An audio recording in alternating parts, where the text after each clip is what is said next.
Nací con una extraña habilidad. La capacidad de ver lo que ningún ser humano ha podido ver en su vida.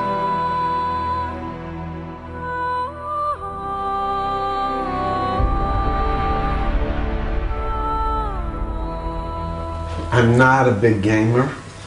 I never have been. When I was younger, and there first started to be just, you know, regular crude video games. I remember Pac-Man, I remember Sonic the Hedgehog, but that's about it.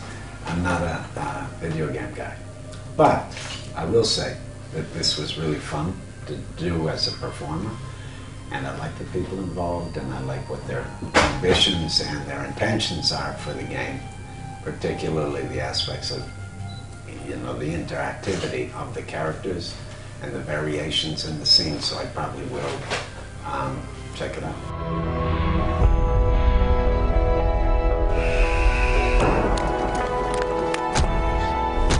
The script is different. First of all, it's like 2,000 pages. Now, having said that, I mean, the main character is Ellen Page.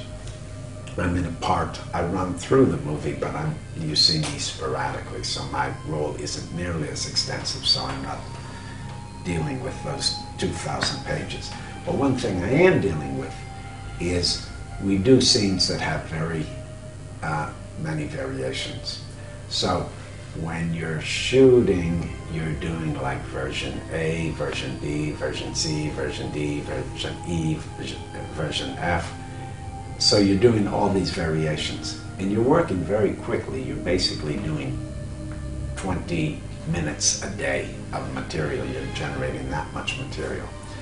So that was interesting, because it gives you different perspectives on the scene, and you keep on changing your approach. You can't get too locked down on any idea or any way of doing the scene, because, you know, just the cause and effect of it all, you have to be very open and think very broadly, so you don't kind of put yourself in a corner where this other ending is not plausible.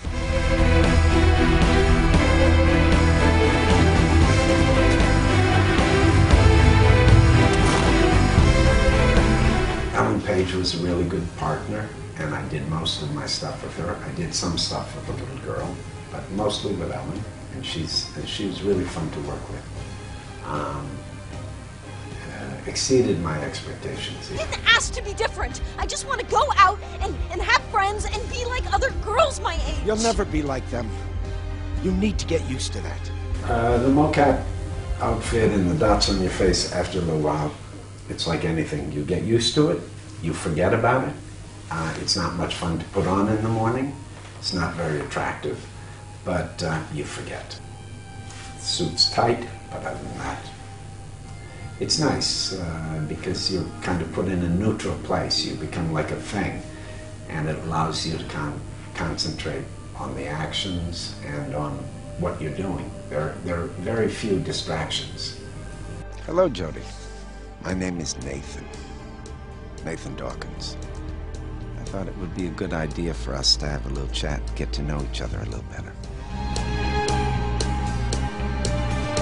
David's great. You know, for all practical purposes, you know, in making this video, he does what movie directors do. There's not really a big difference. The process and the performance approach and his responsibilities are slightly different, but as a personality, as a captain of the ship, he's, you know, he's great. He's great. I mean, it's a very direct approach because he's gathering material that he'll use later. So you go in that room, you know your text, you have an idea about the scene. He walks you through it. He tells you what his expectations are. You do it. He makes adjustments. He has an overview of what he needs to get, and he was very clear about that and very well organized without being stale, which is great. He's a good person, sweet. It's hard work, so you have to help people get over the discomfort. Oh, this thing is your friend, and he's connected to you with some kind of cord. Is he here right now? For me, it was interesting. I mean, I could be him. He starts out as a researcher. I like his relationship with Jodie. It's professional, but also becomes sort of paternal. And then as the story goes on, his career position changes. His relationship to Jodie changes. So they have a history that gets played out, and various conflicts happen. And then also he's hiding,